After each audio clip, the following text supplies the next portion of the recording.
welcome back to Milton Daily Homes. We've got 11 homes on the Toronto real estate system. We've got another 1 home on the Oakville Milton real estate system. We are in an area where things overlap.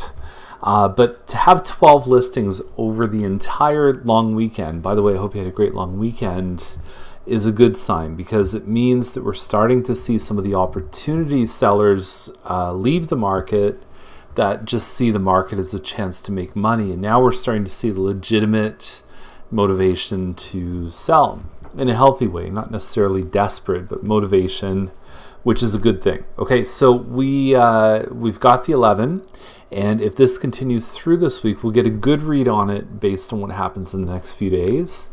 There are properties that are planning on listing after a long weekend. Sometimes we see a bit of a push there, but by the end of the week, we'll see if my theory holds true. And but I've seen it before, so it probably will. Okay, let's do this. So Beaver Court, aside from a weird-looking roof slope, is a bungalow, and it's on a 35 by 128 foot lot, which is, I think, a nice downsized type of lot. It's not too narrow. It still has some depth to it, some privacy. Inside, it looks like it's been finished pretty well. And I could definitely see this is a good price point. To get into Dorset Park is usually 700 plus. And so something like this may just fit the bill for someone who does not want a condo, who still is capable of taking care of a yard.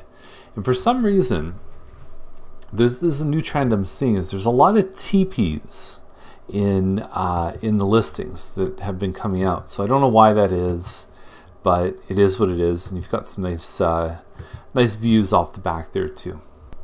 Now, I had a family a couple of years ago that said to me, I want to buy 2 homes side by side, and I thought, it doesn't happen very often. And in this case, it does. So you've got 333 Michener, and you've got 331 Michener. What's weird about this is that they're both holding back on offers until July 10th. So essentially, they're competing against themselves. They're big homes, 4 bedrooms. The finishes are almost the same, and the owner's last names are the same. So it could be husband, wife, it could be cousins, I don't know, sisters, brothers. I don't know if the finishes are going to impress anyone, but anyway, size is there, I think, for the price, relatively speaking. And here's something a lot of people don't know. If both properties are owned by the same person, same name, the properties actually merge. So it's a good idea to keep the names separate if you are buying side by side. And maybe this is good for 2 families or 2 individuals that want to live beside each other. Now finally, this one on Bessborough, 947 714, you're 28 something square feet above, plus a finished basement. The part that got me was they said, just down the corner of Sharon, if you highlight this, says, it's very rare home. Now, aside from the grammar there, which I'll ignore, it's not a very rare home. There's lots of these out there, so don't feel like this is the only version of this home you're ever going to see. We probably see between 5 and 10 of these a year that list, so I don't call that rare.